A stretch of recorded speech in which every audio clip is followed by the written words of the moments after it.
Bismillahirrahmanirrahim. Assalamualaikum warahmatullahi wabarakatuh.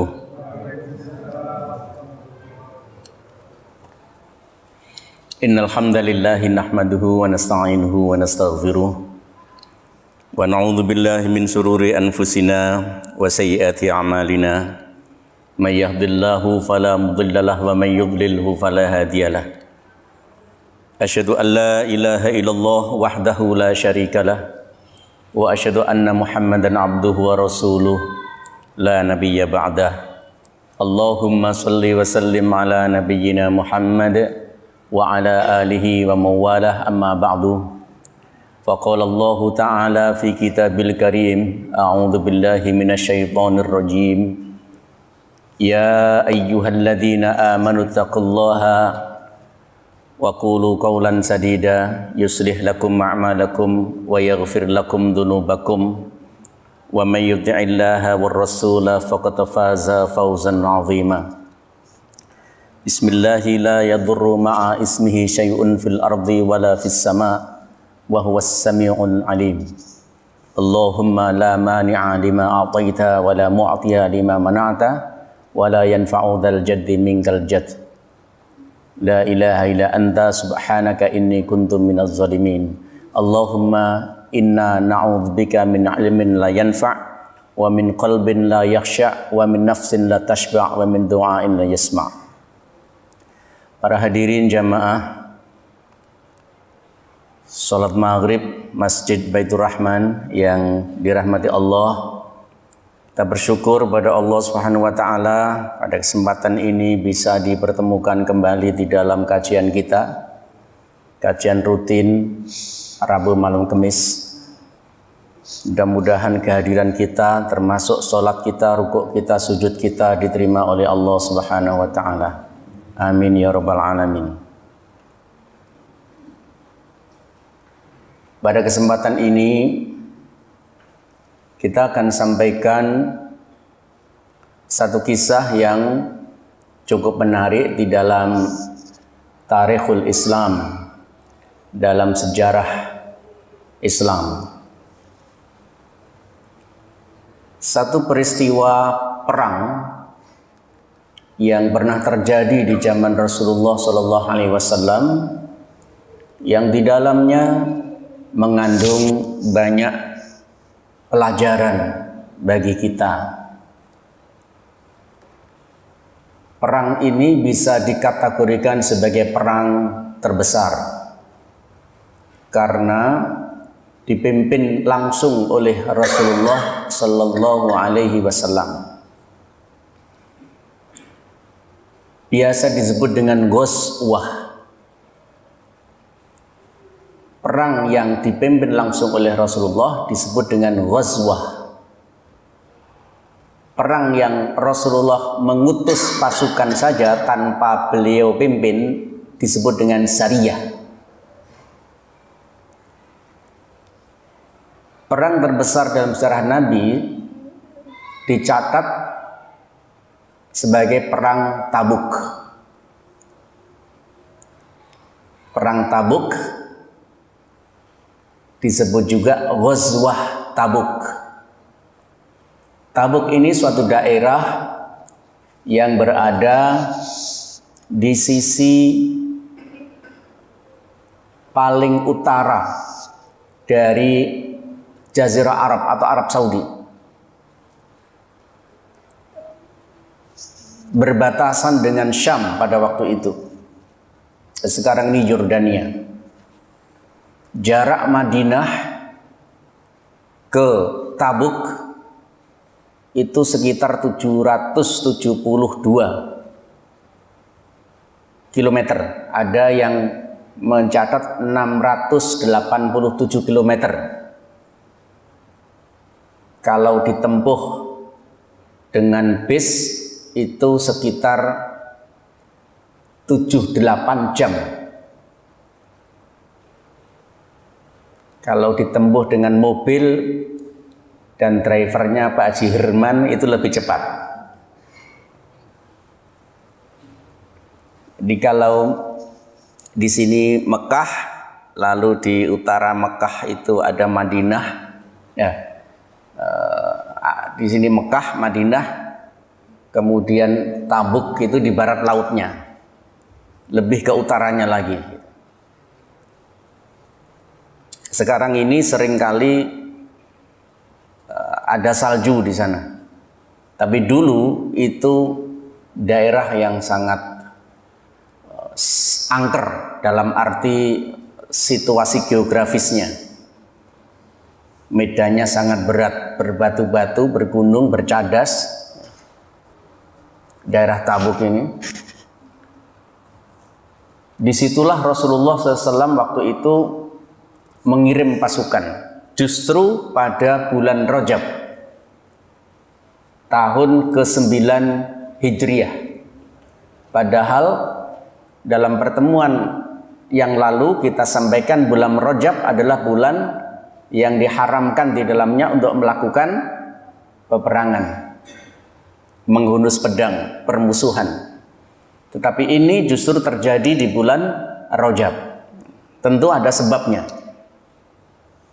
Dan sebab ini berkaitan dengan apa yang dilakukan oleh Rasulullah sebelum-sebelumnya. Yaitu Nabi pada tahun 9 Hijriah ini berhasil menaklukkan kota Mekah dalam peristiwa Fathul Makkah. Banyak orang-orang kafir Quraisy yang masuk Islam, kemudian suku-suku Arab yang ada sekitarnya itu menjadi Muslim bersama Rasulullah SAW, dan Romawi yang waktu itu kaisarnya adalah Heraklius, Bizantium, merasa khawatir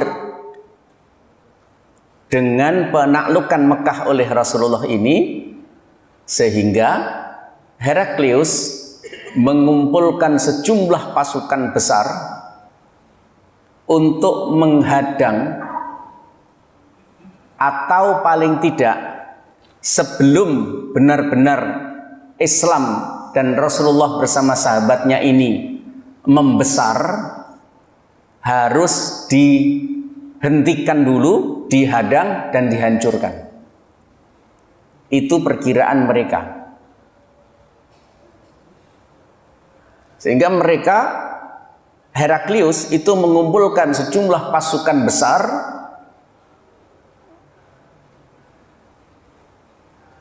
ada yang mengatakan sampai 40.000. Padahal perang sebelumnya, tahun sebelumnya, Mu'tah itu sekitar 200.000. Tapi Bizantium pada waktu itu mengerahkan pasukan dengan perlengkapan dan persenjataan yang sangat lengkap. Sehingga Nabi mendengar kabar ini, mau tidak mau harus mempertahankan kota Madinah dan mempersiapkan diri. Tetapi dalam pikiran Rasulullah, kalau kita bertahan itu tidak terlalu efektif, maka kita harus menghadang dan menghadapi mereka. Sehingga Rasulullah ini lalu memobilisasi semua kekuatan kaum muslimin, dari orang-orang, para sahabat, kendaraan-kendaraan, unta, kuda, serta perbekalan-perbekalan dan apapun yang bisa dikumpulkan oleh kaum muslimin, sahabat-sahabat Nabi, untuk melawan mereka. Konon kabarnya Nabi berhasil mengumpulkan paling tidak 30.000 pasukan, paling besar. Sehingga itulah sebab kenapa Nabi terpaksa harus melakukan perang di bulan Rajab tahun 9 Hijriah. Masehinya itu bulan September tahun 630 Masehi. Nabi kirim pasukan ke sana. Perang itu berlangsung selama 50 hari sampai Ramadan, jelang Ramadan. Coba bayangin. 50 hari dari bulan Rajab sampai jelang Ramadan. Dari 50 hari itu 30 harinya dipakai untuk perjalanan menempuh jarak dari Madinah ke Tabuk 772 kilometer. 30 hari. Yang 20 hari berdiam diri di Tabuk untuk berjaga-jaga dan bersiap perang. Tetapi akhirnya Bizantium dengan pasukannya yang lebih besar itu mengurungkan diri, menarik pasukan, atau bahasa Pasuruannya wurung, tidak jadi menyerang. Mengapa? Karena pengalaman tahun sebelumnya 8 Hijriah, Nabi hanya 3.000 pasukan perang Mu'tah. Pasukan Bizantium bersatu dengan pasukan kafir Quraisy kalangan Arab, masing-masing 100.000, 100.000, jadi 200.000.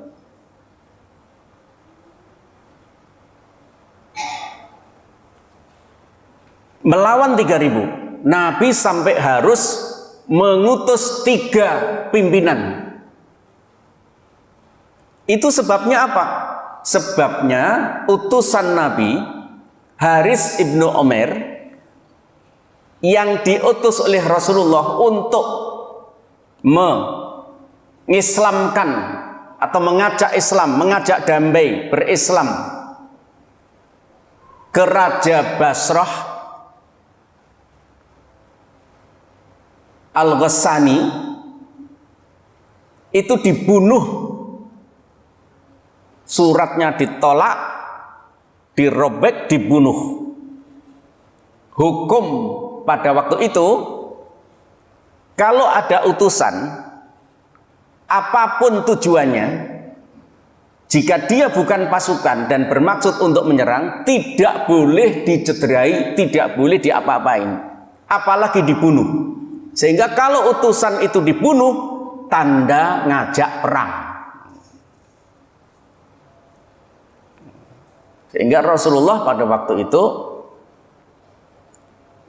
pada perang Mu'tah itu, mengirim 3.000 pasukan dengan 3 pimpinan. 3 pimpinan itu yang pertama Harisah, Zaid bin Harisah. Nabi pesan, lek Zaid bin Harisah mati, pegang bendera, mati, nanti ganti dengan Ja'far bin Abu Thalib. Lek Ja'far nanti mati, ganti oleh Abdullah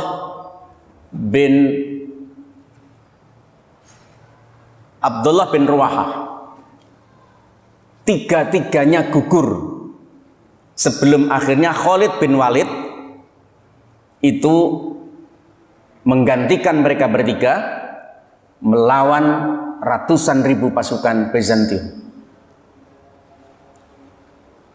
Pada mulanya dalam perang Mu'tah itu, nyali orang-orang Islam, sahabat Nabi kecil, karena delok musuhnya akeh.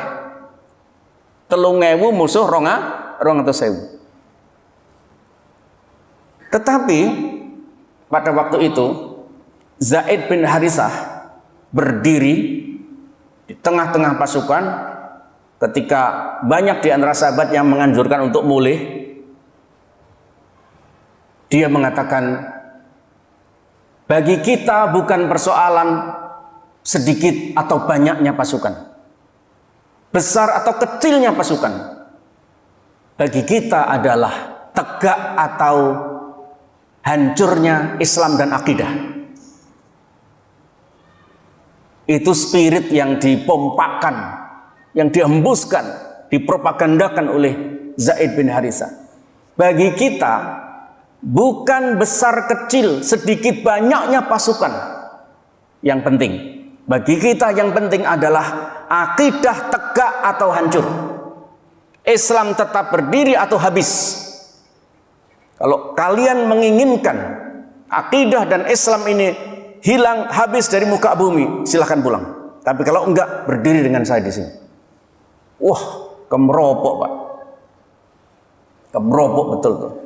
Wah, akhirnya mereka putuskan enggak jadi pulang. Dan memang pada akhirnya ya terus berperang sampai mati, gugur 3 pahlawan yang hebat-hebat itu. Konon Ja'far bin Abi Thalib, pamannya Nabi, itu di tubuhnya luka sampai 90 luka. Mati. Setelah Khalid bin Walid menggantikan beliau, jadi pasukan Nabi waktu itu ada pasukan bagian depan, bagian belakang, kanan, kiri, di tengah-tengah ini pasukan inti.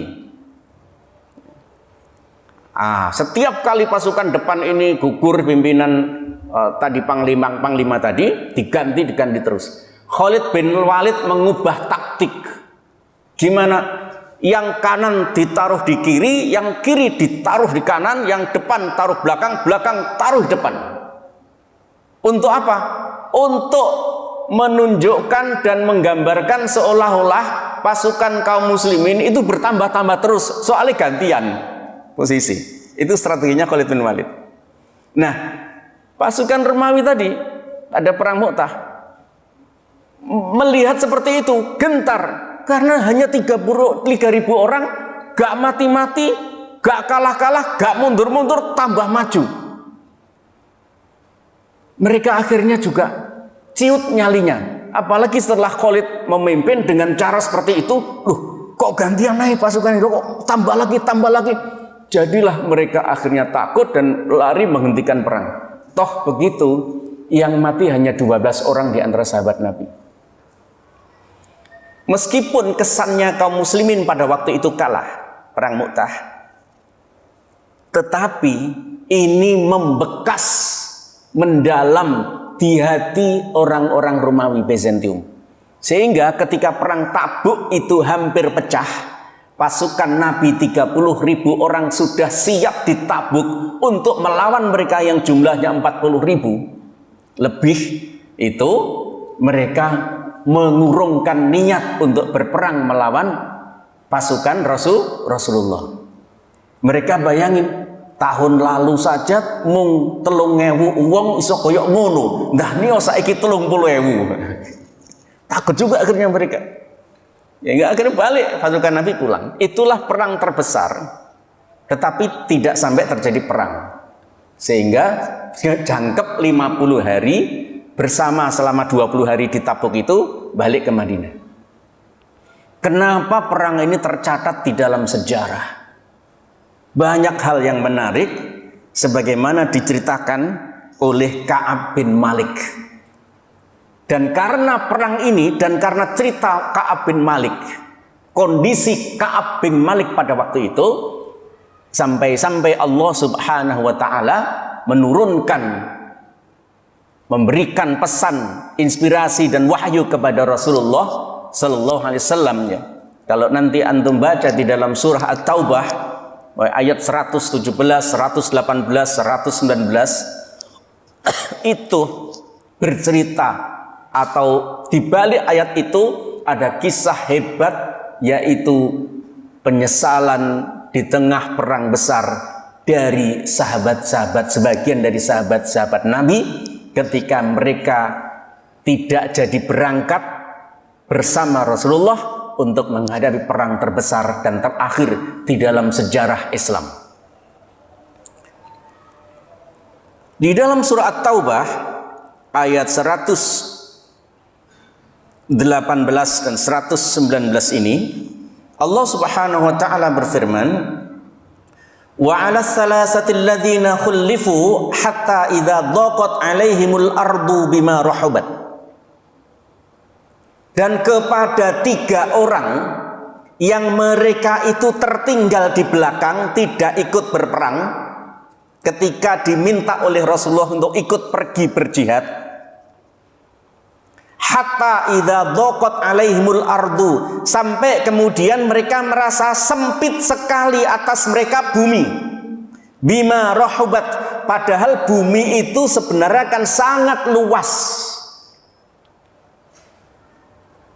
Jadi kalau kita merasa di rumah yang besar, megah, fasilitas lengkap, tapi kemudian kita merasa sepi, kesepian, betul tidak? Bojo ndak ono, anak-anak gak ono, putu gandang sambang-sambang, dewean omahe gede, tingkat pisan, terasa sepi, padahal gedong magrong-magrong. Sing gak duwe bojo kesepian iki, eling-eling iki. Lah ini bumi itu kan luas. Masjid ini luas. Tapi di dalam keluasan itu orang bisa merasa sempit. Bagaimana kok terjadi seperti itu? Nah, disinilah ada kisah menarik nanti. Wa dhaqat alaihimu anfusuhum, dan sempit pula diri mereka, jiwa mereka. Ada orang yang jiwanya, dirinya merasa sempit, padahal segalanya cukup, perlengkapan ada, kebutuhan tersedia, mangan minum tinggal ngambil, beli tinggal keluar, bahkan bisa pakai suruhan orang, enak hidupnya. Tapi kok merasa sempit jiwanya? Ada atau tidak yang seperti itu? Ada. Ada orang yang tercukupi segala sesuatunya, mestinya dia itu lapang, senang, bahagia, tapi merasa sedih, sempit sekali. Sebagaimana orang yang menghuni sebuah rumah besar, tersedia semua kebutuhan hidup, tetapi dia merasa kesepian. Atau juga di tengah-tengah keramaian seperti ini, pikiran kita sedih, susah, galau, nggak habis-habis. Padahal di tengah keramaian bersama-sama dengan jamaah banyak. Wazannu alla marja'an minallah illa ilaih. Dan mereka, orang bertiga itu mengira, menduga, meyakini bahwa sesungguhnya tidak ada satu tempat kembali kecuali hanya kepada Allah. Summa taba alaihim liyatubu, lalu mereka bertaubat kepada Allah subhanahu wa ta'ala, dan kemudian diterimalah taubatnya. Innallaha huwat tawwabur rahim, sesungguhnya Allah penerima taubat. Di balik kisah perang besar ada penyesalan besar yang dilakukan oleh 3 orang sahabat Nabi, dan kemudian diabadikan oleh Allah di dalam Al-Quran ini.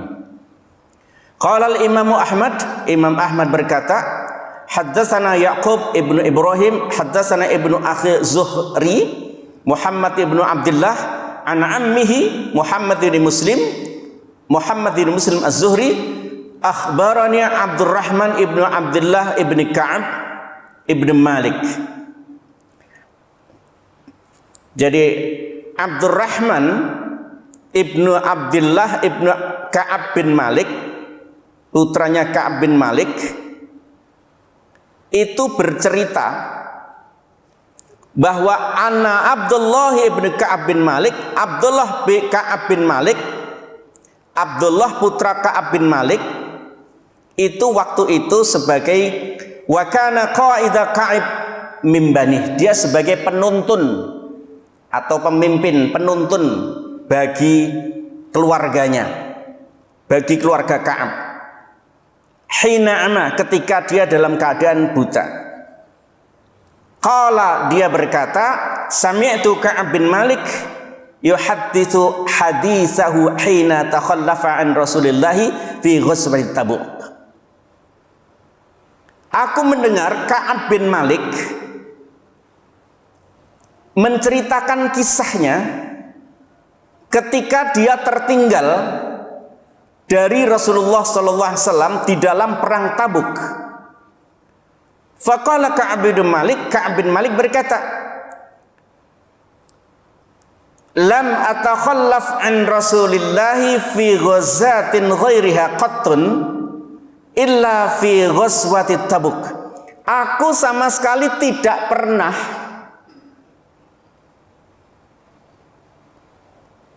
ketinggalan perang bersama Rasulullah atau tidak ikut perang bersama Rasulullah kecuali di perang Tabuk ini.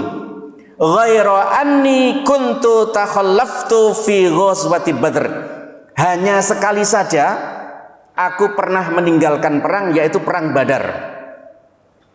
Jadi sepanjang hidup Ka'ab bin Malik, beliau itu hanya sekali tidak mengikuti Rasulullah dalam sebuah ghazwah, yaitu ghazwah Badar. Walam yu'atab ahadun takhallafa anha, dan tidak pernah ditegur oleh Rasulullah sallallahu alaihi wasallam.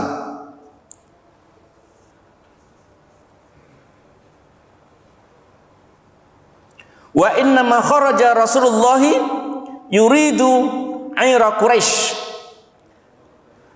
dan Rasulullah itu tidak pada hari menjelang perang Tabuk itu tidak mengabarkan atau tidak bermaksud untuk menyerang orang-orang Quraisy pada waktu itu sebenarnya. Hatta jama'allahu bainahum wa baina aduwwihim ala ghairi mi'ad. Sehingga sampai Allah mempertemukan pasukan Nabi dengan pasukan lain tanpa suatu perjanjian apapun. Jadi maksudnya itu, biasanya Nabi itu pada waktu itu tidak ada maksud untuk melakukan sebuah perang. Tidak ada perlawanan. Sampai kemudian mendengar kabar dari orang-orang Bizantium mempersiapkan pasukannya, maka Rasulullah pun pada akhirnya dipertemukan oleh Allah dengan pasukan itu. Walaqad syahadtu ma'a Rasulillahi lailatal aqabah hina tawafaqna 'alal Islam. Dan aku pun telah ikut bersaksi bersumpah kepada Nabi pada malam Aqabah ketika kami itu bersepakat untuk berislam. Wa ma uhibbu anna li biha masyhada badrin. Dan aku lebih suka sebenarnya untuk lebih menjaga mempertahankan persaksianku ketika aku berislam daripada ikut perang Badar. Wa ma uhibbu anna li biha masyhad badrin wa in kanat badrun udhkaru fin nasi minha wa ashhar au adhkaru bin nasi fiha wa ashhar. Meskipun Badar itu adalah perang yang sering kali disebut oleh banyak orang dan sangat populer, tetapi aku tidak lebih bahagia dan lebih merasa senang, lebih menjaga, lebih kuat, lebih tenang, lebih damai daripada ketika aku pernah bersaksi kepada Islam. Jadi Ka'ab itu menganggap bersaksi dan menjadi Islam itu sebuah peristiwa sejarah yang luar biasa yang patut dia jaga dan dia ceritakan daripada sekedar perang Badar. Meskipun perang Badar itu perang yang sangat populer, bagiku tidak lebih penting, itulah maksudnya. Yang penting bagiku adalah menjadi muslim. Nah, sehingga sampai di Tabuk ini pun sebenarnya tidak begitu penting pula bagiku. Tetapi karena ada satu peristiwa yang menurut Ka'ab itu penting, yang harus dia ceritakan, maka dia bercerita. Wa kana min khabari hina takhallaftu an Rasulillahi fi ghazwat Tabuk anni lam akun qattun aqwa wala aisara minni hina takhallafu anhu fi tilkal ghuzwah. Kenapa Tabuk ini aku ceritakan? Karena ini menyangkut keadaanku sendiri. Ketika Nabi memobilisasi kaum muslimin sahabat untuk berperang dan bersiap-siap, aku benar-benar berada dalam keadaan siap, aqwa wa aisara, dalam keadaan sangat kuat dan sangat lapang, sangat mudah untuk bisa mempersiapkan perang itu.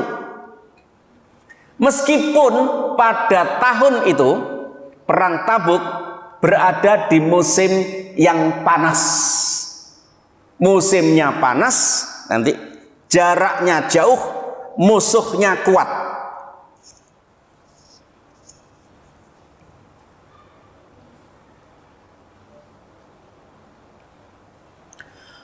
Wallahi ma jama'tu qablaha rahilatain. Demi Allah, waktu itu ketika Nabi meminta kita mengumpulkan bekal-bekal dan persiapan perang, aku telah kumpulkan pula bekal-bekalku, termasuk 2 ekor onta yang sudah siap dengan perbekalannya. Hatta jama'tuhuma fi tilkal ghuzwah. Wa kana Rasulullah SAW falamma yuridu zahwah yaghzuha illa wara bi ghairiha. Biasanya Nabi itu kalau mau perang tidak pernah menunjukkan tujuannya kemana, melawan siapa.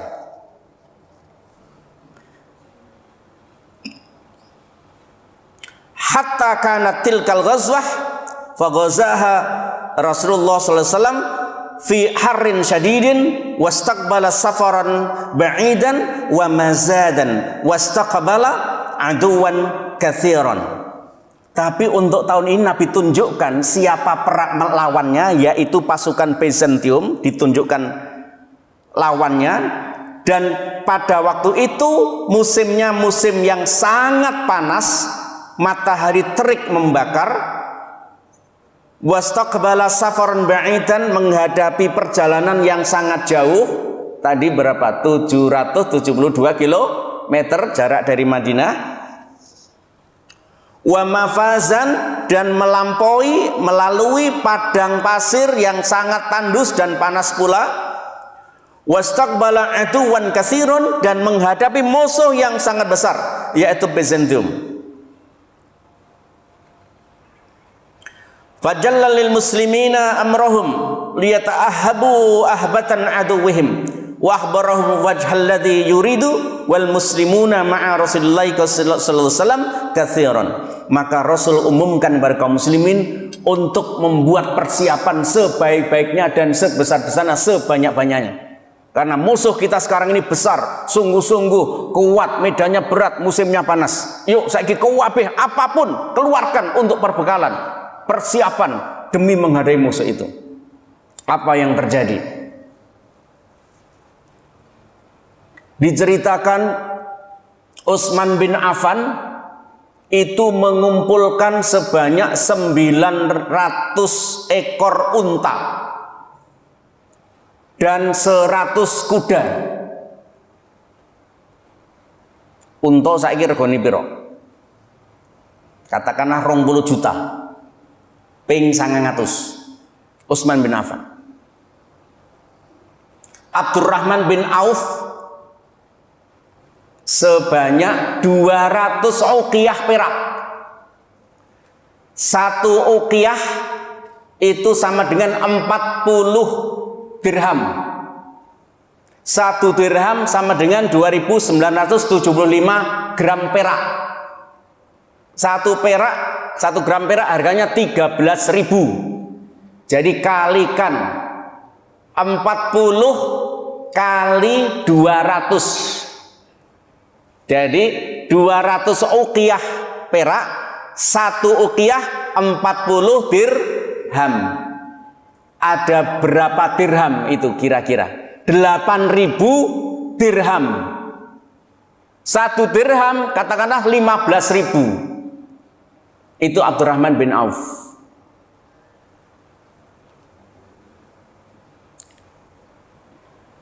Abu Bakar memberikan sebanyak 4.000 seluruh hartanya, 4.000 dirham. Umar waktu itu sudah mengirimkan sebanyak 2.000 dirham lebih. Dia seolah-olah itu sudah memberikan semuanya kepada Rasulullah. Begitu Abu Bakar datang 4.000, Umar merasa kalah. Kalah, akeh aku. Seperti itulah sahabat Nabi. Rasul itu ketika nikah dengan Aisyah, itu maharnya, Aisyah ditanya dalam hadis Bukhari Muslim, berapa maharnya Rasulullah kepada engkau? Aisyah menjawab, Nabi itu kalau menikah dengan istri-istrinya, maharnya itu rata-rata sebanyak 20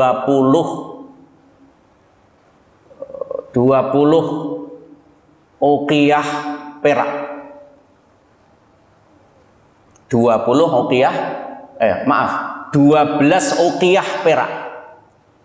Satu uqiyah tadi berapa? 40 dirham. Kalau satu peraknya 15.000 atau 30.000, jadi maharnya Rasulullah kepada Aisyah itu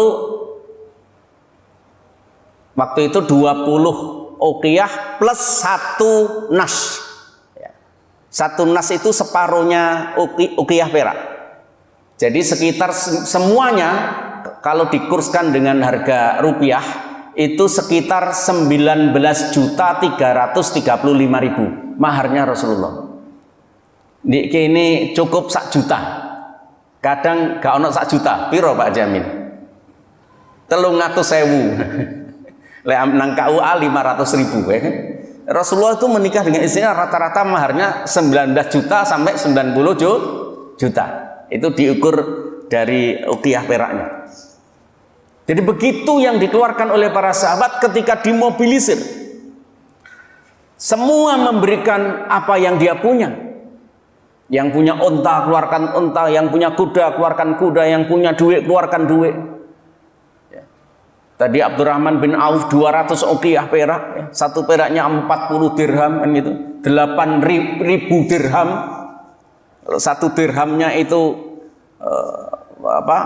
Tadi itu adalah 2.905 perak, satu peraknya 13.000, udah kalikan aja itu berapa. Nah, Ka'ab bin Malik tadi mengatakan saya kuat, saya mampu. Tidak ada alasan apapun bagi saya. Saya bisa menyiapkan itu dan saya akan ikut. Tapi apa di dalam kisah ini dikatakan? Meskipun Ka'ab bin Malik itu mampu dan kuat,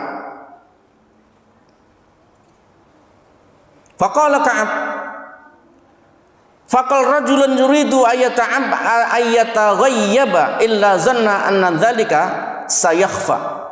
Sedikit sekali atau jarang orang yang menginginkan menutupi atau tidak mengikuti jihad itu, seruan Rasul ini, kecuali apa yang dilakukan itu akan disembunyikan. Jadi artinya begini, kalau orang tidak ikut perang dengan alasan apapun sebagaimana sebelum-sebelumnya, lalu mereka menyampaikan kepada Nabi alasan-alasannya, semuanya diterima oleh Rasulullah Shallallahu Alaihi Wasallam, dan itu artinya selesai. Tapi khusus Tabuk ini, karena perang besar dan terakhir adalah perang yang sangat penting, maka Ka'ab merasa perang ini harus saya ikuti, karena nanti pasti akan dibuka oleh Rasulullah dan oleh Allah. Tapi anehnya, meskipun dia siap dan kuat dengan segala perbekalan, dia tidak segera berangkat. Lebih lanjut, di hadis ini ceritakan, saya telah siap ini, telah siap itu, bahkan 2 ekor unta dengan semua persiapan siap. Dan saya berpikir, biarlah mereka berangkat dulu, nanti saya menyusul. Sampai pasukan Nabi berangkat, esoknya dia masih berpikir, engkau disiai. Pasukan berikutnya berangkat, dia sudah siap, nanti toh saya akan bisa menyusulnya. Jadi dia menunda-nunda terus berkepanjangan. Kate budal gak sito-sito, gak ada uzur, gak ada alasan. Dia longgar, gak ono pekerjaan yang harus dia lakukan. Bisa berangkat, tapi tidak berangkat. Siap bekal, cuman dia tidak gunakan bekalnya. Entah kenapa dia merasa kok gak tentang budal-budal. Ya itulah menunda-nunda keberangkatan sehingga Ka'ab tertinggal. Setelah tertinggal semuanya habis jauh, barulah dia tidak berangkat. Ternyata mendapati dirinya termasuk yang tertinggal itu. Disitulah dia merasa menyesal habis-habisan. Dalam penyesalan yang luar biasa itu, dia merasa iki koyok-koyok aku iki munafik. Dan tidak ada yang paling ditakuti kecuali aku seperti itu. Sehingga dalam penyesalan itu dia sangat sedih. Berjanji tidak akan mengulang lagi, tapi nanti bagaimana caranya menghadapi Rasulullah. Kate alasan opo nanti aku. Itu yang dia takutkan. Setelah pulang, selesai perang Tabuk, Rasul pulang dengan mereka, sahabat-sahabat Nabi. Orang-orang yang tertinggal bersama Ka'ab itu pada datang kepada Rasulullah menyampaikan alasan-alasannya. Rasulullah cukup mengatakan, apa yang kau katakan, disitulah aku terima. Tapi soal uratimu dan Allah saja yang akan tahu. Ka'ab kemudian dengan wajah malu tertekuk datang pada Nabi. Dia mengatakan, ya Rasulullah, aku ini orang yang pandai bicara. Orang yang pintar sekali mencari alasan. Dan tidak ada orang yang tidak percaya kepadaku, andai aku bicara dengan argumentasi dan alasan apapun. Pasti mereka percaya. Tapi di hadapanmu ya Rasulullah, aku tidak bisa seperti itu. Aku akan jujur. Sesungguhnya tidak ada sesuatu yang menghalangiku untuk tidak ikut perang bersamamu. Aku sudah siapkan perbekalan. Aku juga sehat, kuat, gak ada masalah. Cuma aku kok tertinggal itu juga gak ngerti. Gitu. Kadang-kadang kita begitu juga.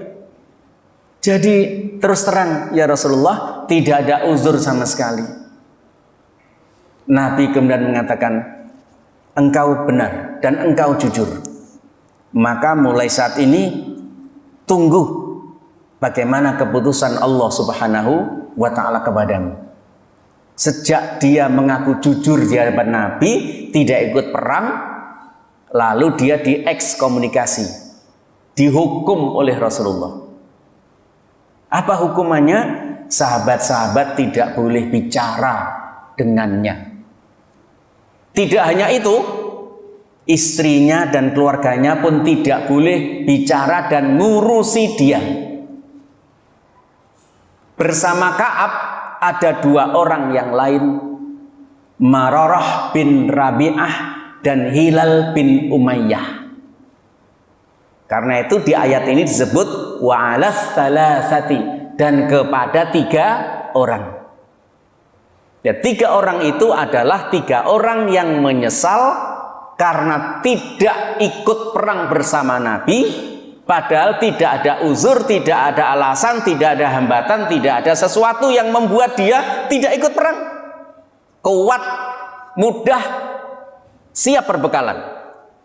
Ka'ab bin Malik, Mararah bin Rabi'ah, dan Hilal bin Umayyah.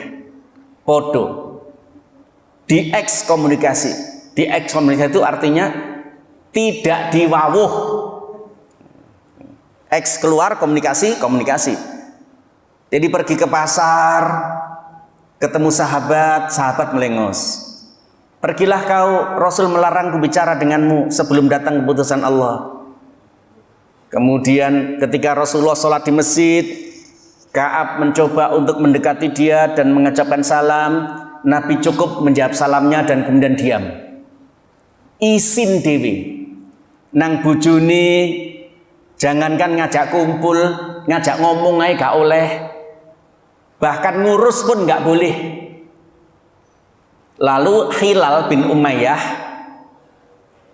itu disarankan oleh istrinya, bukankah kau laki-laki yang lemah dan kau sudah tua, golek aku gak oleh ngomong, gak oleh ngerawat awakmu, sopo sing ngerawat awakmu?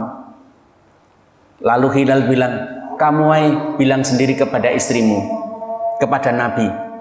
Hilal mengurus istrinya untuk bilang kepada Rasulullah, ya Rasulullah, suamiku itu sudah tua, nggak ada yang ngurus. Golek aku enggak larang ngurus dia, siapa yang ngurus dia?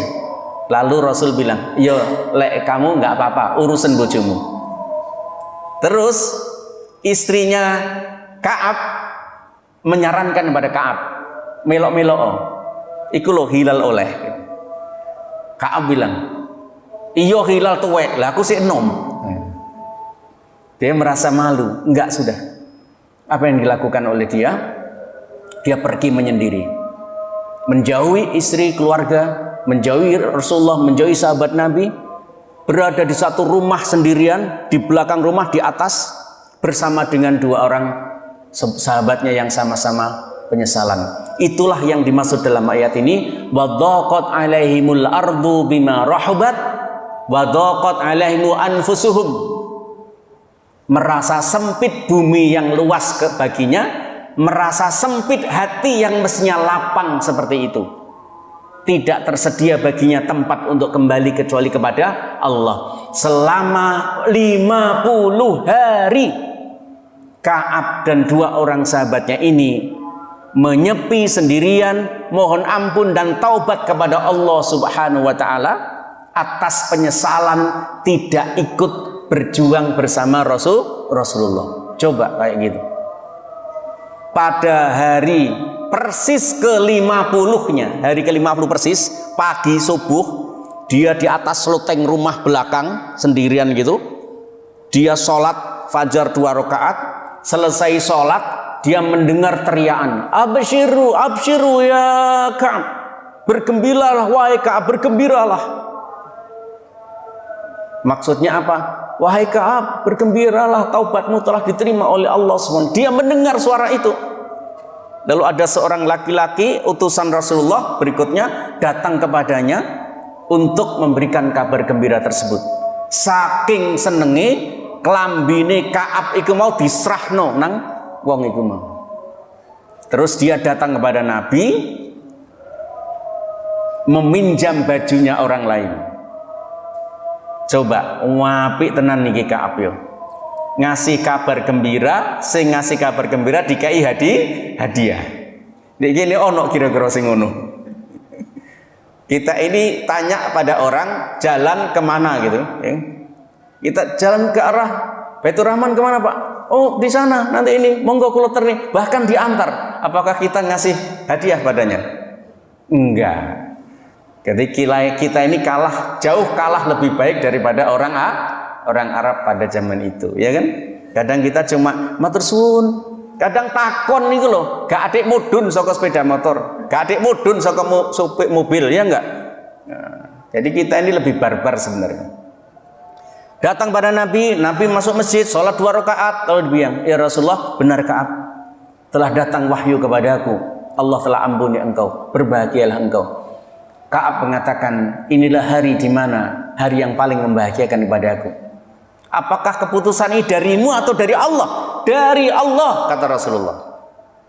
Jadi Ka'ab sangat gembira dan bahagia karena keputusan diterima taubat langsung dari Allah Subhanahu wa ta'ala. Apa hikmahnya? Buah dari kejujuran.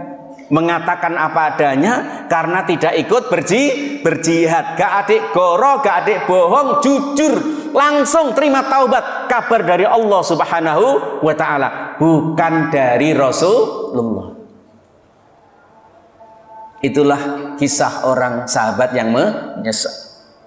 Kita ini sudah terlalu banyak pengumuman, banyak permohonan, balak-balik diumumno, bangun masjid, benahi toilet, tempat wudhu, karpet, bolak-balik, duit ya ono. Jangankan di rumah, di lemari, di bank, di dompet itu lo siap. Uangnya le ngetokno, masya Allah, dan gak nyesal-nyesal kayak gitu itu. Tenang-tenang saja. Ada nggak yang seperti itu? Ya banyak lah. Kongkon berjihad ini, ini, waduh. Padahal kalau peristiwa Ka'ab tadi nggak ada uzur, dia jujur mengatakan, dihukum oleh Rasulullah SAW sampai datang keputusan Allah Subhanahu wa Ta'ala. Sehingga ayat itu di 119 di situ dikatakan terakhir ini, ya ayyuhalladzina amanu taqullaha wa kunu ma'as shadiqin. Maka wahai orang-orang yang beriman, takwalah kepada Allah dan kunu, jadilah kalian ma'a, bersama, beserta orang-orang yang shadiq, ma'as shadiqin, yaitu bersama-sama dengan orang yang jujur. Karena orang yang jujur nanti akan bersama Nabi, bersama dengan sahabat-sahabat yang lain yang sama-sama jujur untuk di surga Allah Subhanahu wa Ta'ala. Orang yang jujur inilah, yang shadiq inilah salah satu di antara nikmat yang akan diberikan oleh Allah berupa surga bersama Nabi. Yang nikmat itu kita minta setiap kali kita ini sholat. Ihdinas siratal mustaqim siratal ladzina an'amta alaihim. Ya Allah, tunjukkan kami jalannya orang-orang yang telah kau beri nikmat, jalannya orang-orang yang lurus. Siapa itu? Siratal ladzina an'amta alaihim, yaitu jalannya orang-orang yang telah kau beri nikmat kepada mereka. Siapa itu? Ulaika ma'al ladzina an'amallahu alaihim. Mereka itulah orang-orang yang bersamanya mereka itu yang telah diberi nikmat oleh Allah Subhanahu wa Ta'ala. Ulaika alladzi ma'a an'amallahu alaihim minan nabiyyin wasiddiqin wasyuhada wassalihin. Mereka adalah orang-orang yang shadiq, orang-orang yang soleh, orang-orang yang syahid, dan nabi. Jadi yang kita minta disebut sendiri oleh Allah Subhanahu wa Ta'ala. Nanti yang kita minta adalah bersama mereka, 4 golongan ini dalam Al-Quran yang nanti akan masuk surga. Kejujuran tapi membawa konsekuensi, yaitu datangnya hukum dan keputusan dari Allah Subhanahu wa Ta'ala. Jadi siapapun kalau dia itu jujur, insya Allah buahnya akan jauh lebih baik. Begitu juga kalau hukum ditegakkan dengan jujur, sungguh-sungguh, hasilnya akan jauh lebih baik. Tapi kalau tidak jujur, tidak ada tegaknya hukum, tidak ada kejujuran, ya semakin hari akan semakin banyak kebohongan. Inilah hikmah besar dari sebuah perang besar di zaman Nabi, dan 3 orang sahabat yang menyesal atas ketertinggalan mereka di dalam mengikuti perang tadi. Mudah-mudahan kita kalau diseru oleh Allah dan Rasulnya di dalam penggalangan jihad fisabilillah dalam bentuk jiwa, harta benda, raga kita, mari kita bersama-sama berangkat. Ndak usah terlalu banyak alasan. Lek gak ono uzur teko. Minimal apa yang ndak ada uzur? 1, sehat. 2, sempat. 3, niat. Kita diberi sehat oleh Allah, juga diberi sempat oleh Allah. Tinggal niat yang kuat, tekad kita berangkat untuk menghadiri majelis taklim. Jenengan itu kuat, sehat, sempat, gak ono niat, gak bakal teko. Jenengan punya niat, sempat, tapi gak sehat, juga gak bakal datang. Sehat, niat, tapi gak sempat, sibuk macem-macem, ngurusi sembarang wis pokoknya. Sampai besok akan dijadikan sibuk oleh Allah Subhanahu wa Ta'ala sehingga lupa dari jihad fisabilillah. Mudah-mudahan Allah kasih kita sehat selalu, sempat selalu, dan punya niat untuk selalu berkhidmat di jalan Islam, jalan Allah Subhanahu wa Ta'ala. Mari kita tutup dengan kafaratul majlis. Subhanakallahumma bihamdika asyhadu an la ilaha illa anta astaghfiruka wa atubu ilaik. Wassalamualaikum warahmatullahi wabarakatuh.